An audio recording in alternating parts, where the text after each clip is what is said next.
Starting amigurumi can feel so confusing. Weird stitches, magic rings that don't feel very magic, and what even is an invisible decrease? Let me show you 5 simple techniques that will, no, redo.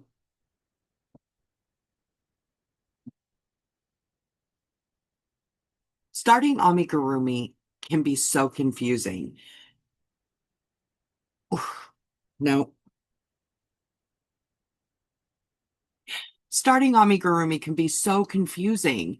There's weird stitches, there's magic rings that don't even feel very magic. And what even is an invisible decrease? Today, I'm going to show you 5 simple techniques that will take your amigurumi and mm,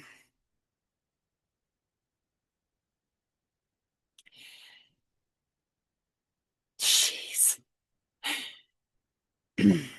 Starting amigurumi, mm, Starting amigurumi can be so confusing. Weird stitches, magic rings that don't feel very magic, and what even is an invisible decrease? Today, I'm going to walk you through step by step 5 techniques. Today, let me show you. No.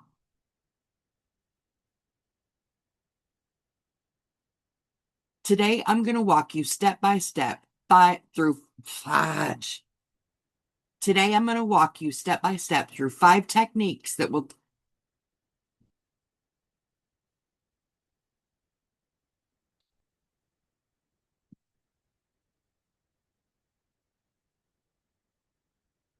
Today, I'm going to show you. Ah. Today, I'm going to show you 5 techniques that will take your confidence to the next level and have you, yay, yay.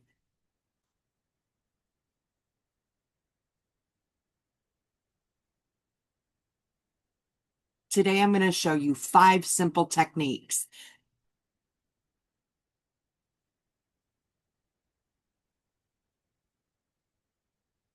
Today, I'm going to show you 5 simple techniques that'll give you the confidence to stitch 3D like pro. Today, I'm going to give you 5 simple. No. Today, I'm going to show you 5 simple. Stop, Marty. Golly. Today, I'm going to show you 5 simple techniques that'll give you the confidence to crochet. No, golly, I don't know why this is so freaking hard. Today, I'm going to show you 5 simple techniques that'll give you the confidence to stitch 3D like a pro. Let me do that again. Today, I'm going to show you 5 simple techniques. Oh my God, why? Today, I'm going to show you 5 simple techniques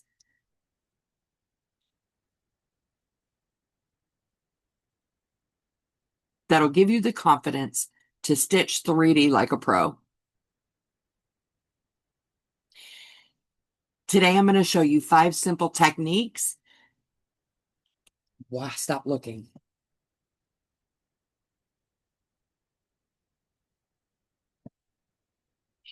Today, I'm going to show you 5 simple techniques that'll give you the confidence to stitch 3D like a pro. My name is Marty. I'm a sculptural crochet designer featured in Crochet World magazine. I need to redo that too. I'm Marty. I am a sculptural crochet designer featured in Crochet World magazine, and today I'm here to help you.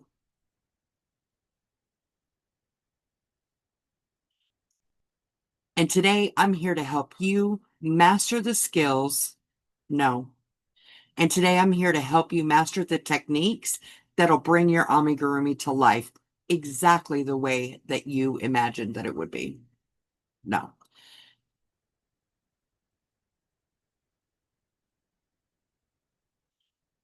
And I'm here today to help you master the techniques that will bring your amigurumi to life just the way you imagined. Without further ado, let's hop in, shall we? So there are a few simple techniques, 5 actually, that I'm going to cover today. The first one is the magic ring. Now, depending on what kind of yarn that you're using, really is going to determine how you do your magic ring.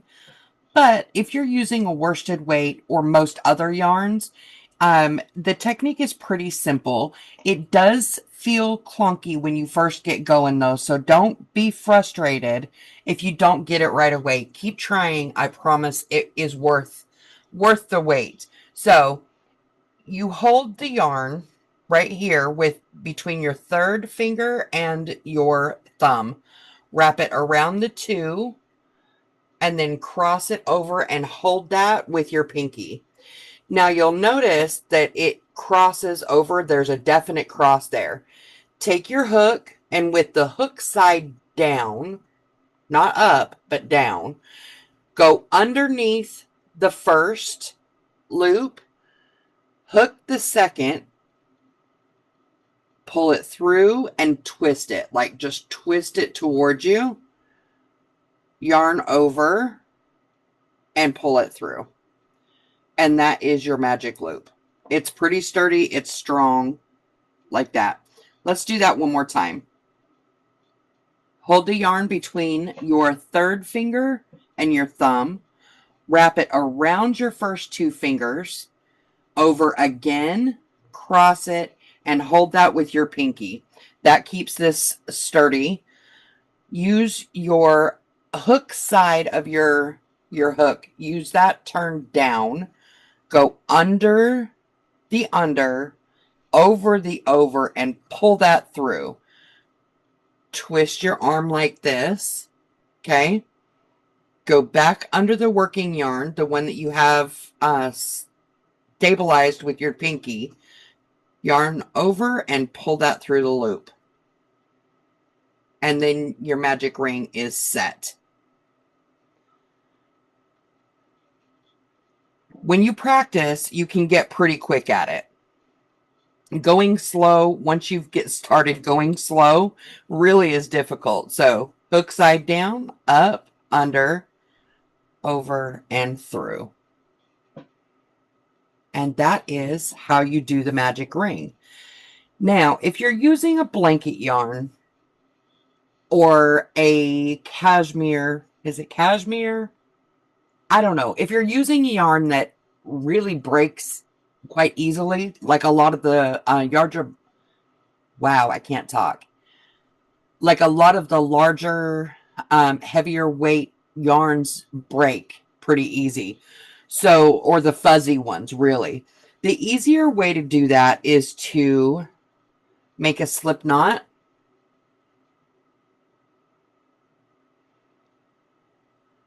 Chain 4.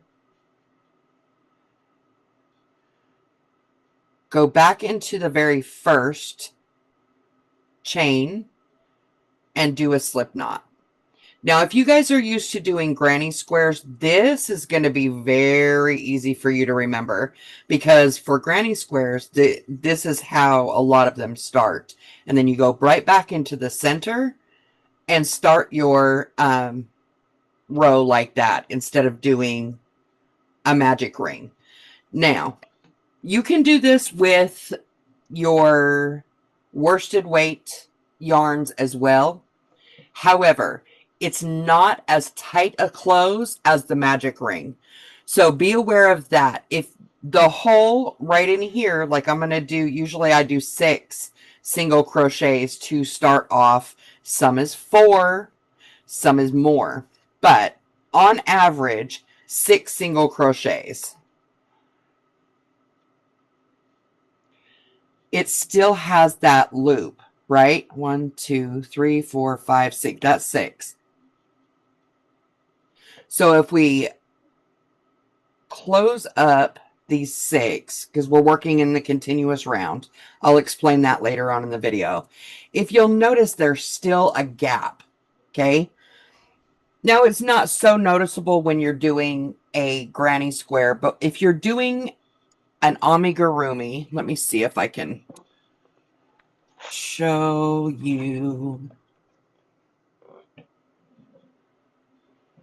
Okay. So for instance, this pig, if I did this is the magic ring. If I did,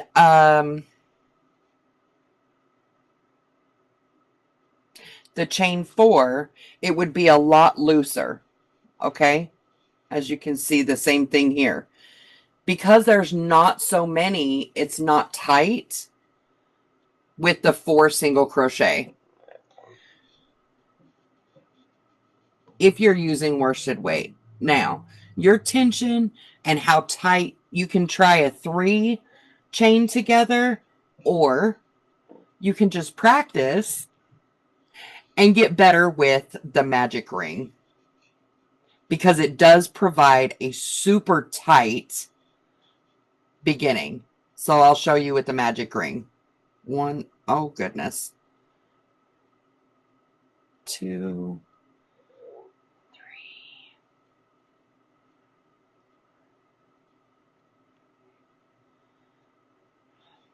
And then we're going to pull this closed.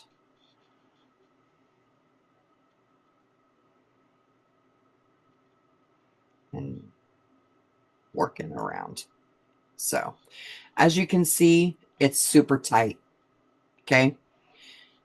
You can pull it as tight as you want. With the worsted, it kind of pops. If that makes any sense, it pops. You can tell when that magic ring is solid. So yeah, that is the magic ring. That is the biggest thing. Now, I talked about working in the round, which is what we just did. Working in a continuous round is just like I did. You just single crochet instead of slip stitching.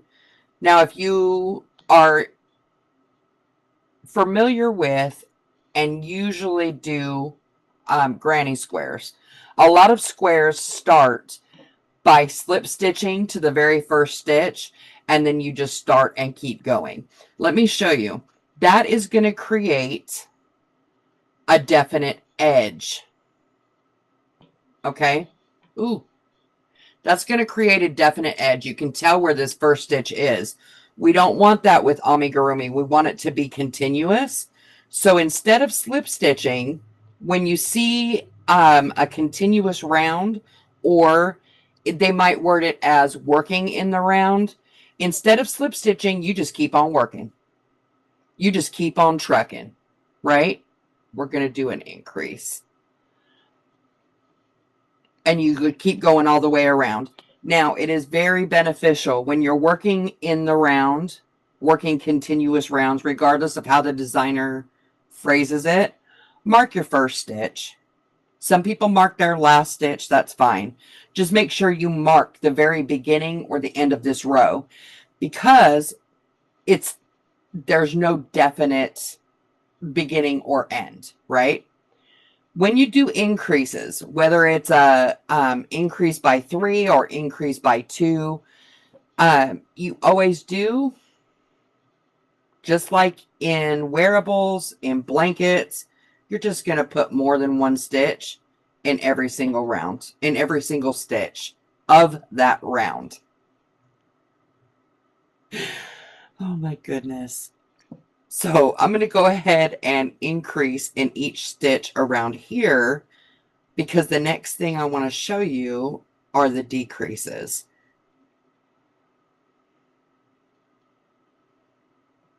And I can fast forward through all this.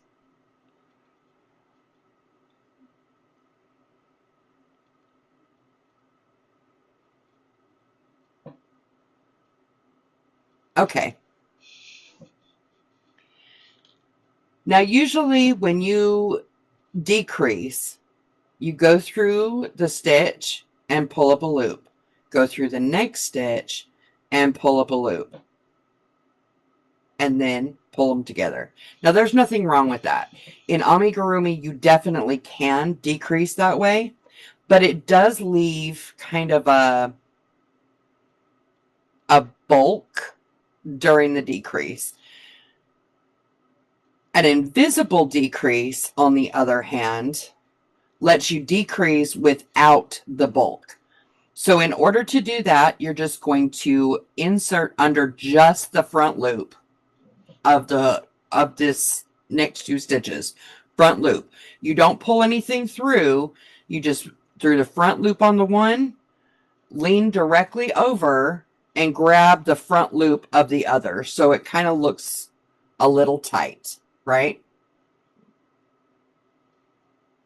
It looks a little bit tight. So then you're going to yarn over and pull through both of these loops. So you've got 2 loops on your hook. Yarn over and pull through both. I'm going to do one more so I can show you the difference.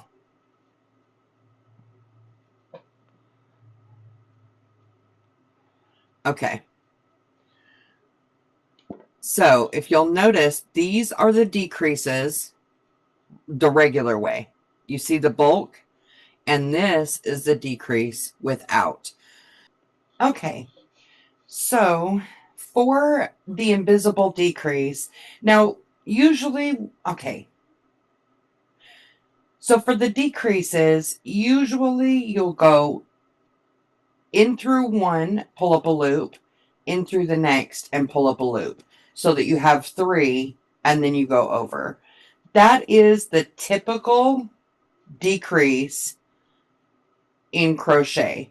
However, if you'll notice, it does leave a chunk, right? You can tell where those decreases are. In amigurumi, you don't want that. You want it to be invisible. So this is where the invisible decrease comes in. Instead of going through the whole thing, you just pull up this first loop right here, and you don't pull through. You just tip it and go right in to grab the loop of the second stitch. Then pull it through and complete your stitch. And I'll show you. It makes a huge difference. This is a lot of decreases all at once. Okay. All right. So as you can see, these are the regular decreases. And you can definitely tell that it's like a lump, right? But the invisible decreases leave you without that lump. Can you tell the difference? All right. So invisible decrease for amigurumi is your best bet. And that is just the first loop of the 2 or however many stitches you need to decrease. Sometimes it's 3. Grab it through and pull it. Okay. And we will start here in just 1 second. Okay, so now that we have covered the magic ring, we've covered working in the round versus joined round. We've talked a little bit about the increases, which is super important. It's just multiple stitches in the same stitch. And we've also talked about the invisible decrease. Now we need to talk about finishing things an So if you'll notice, I'm at the very end here. If you're looking for an open, meaning you don't close it up all the way, you just come to the end. You finish it off by chaining 1 and then snipping it off and pulling it through. That's usually the way that you do it. In my patterns, I like to, when I'm doing my amigurumi, and this is not a technique that everybody talks about, but this is one that I use for my own. It seems to help a lot. So at the end, I'll just go into the next stitch, with a slip stitch and then finish off. It stops that, that definite, you know, well, no, you don't know. Wow, Marty. Let me rephrase this. Okay. So when you're finishing off an open-ended piece, wow. Generally, you will chain one and pull it through, snip off your yarn, and just pull it straight through. But if you'll notice, it leaves this definite up right here. I don't personally like that. So what I like to do and what I have found in my own projects, in my own designs, what I have found that works better, makes a cleaner finish, is to slip stitch in the next and then finish off. Because as you can see, there it just levels it off really nicely, so it's not that definite edge, I guess you can say. Now, when you're finishing, I don't need the slip stitch, Marty. Now, when you're finishing off a closed piece, chances are you're going to have to decrease all the way around. So there's one, I need 6.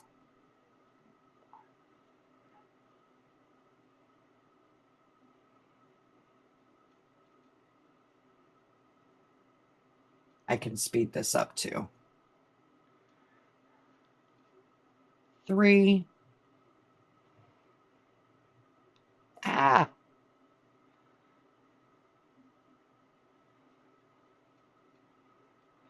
4.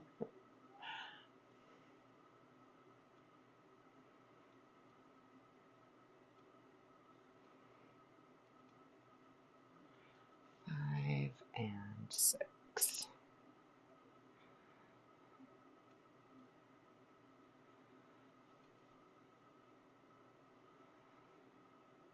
Okay, so when you're finishing up a closed piece, and no, I didn't stuff this because I just want to be able to show you. What I do is just pull this up really quickly, and I leave myself quite a long bit of a tail.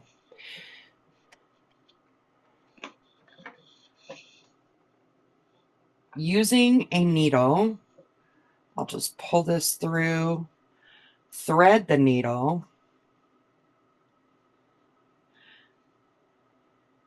Now, the whole point is to be able to pull it tight. If you're using, like I am, the worsted weight yarn, then you see where this stitch ends. Go into that very first stitch and just pull up the very front loop. And then pull it through. And you're going to do that with every single stitch all the way around. Through the front loop, pull it through. Through the front loop, pull it through. Through the front loop and pull it through.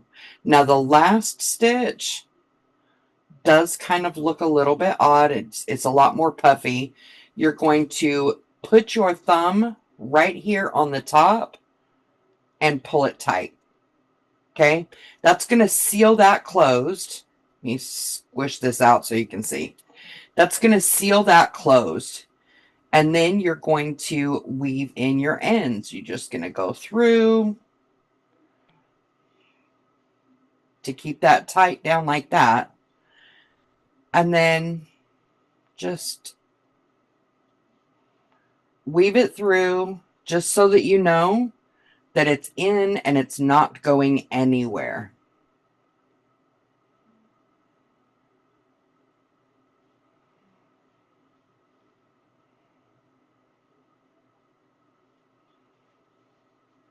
All right. And then you can just snip that off. That's going to keep it all the way closed.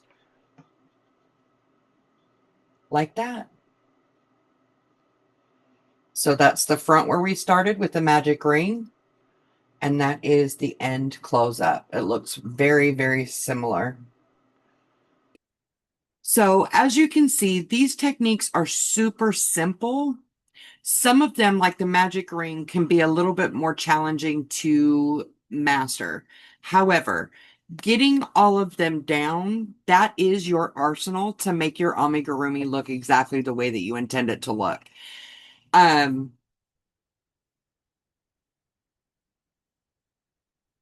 just remember, your magic ring can be worked in multiple ways. It doesn't have to be a magic ring. It doesn't have to be a chain loop, okay? Do what works best for you for the project and the yarn type that you're using.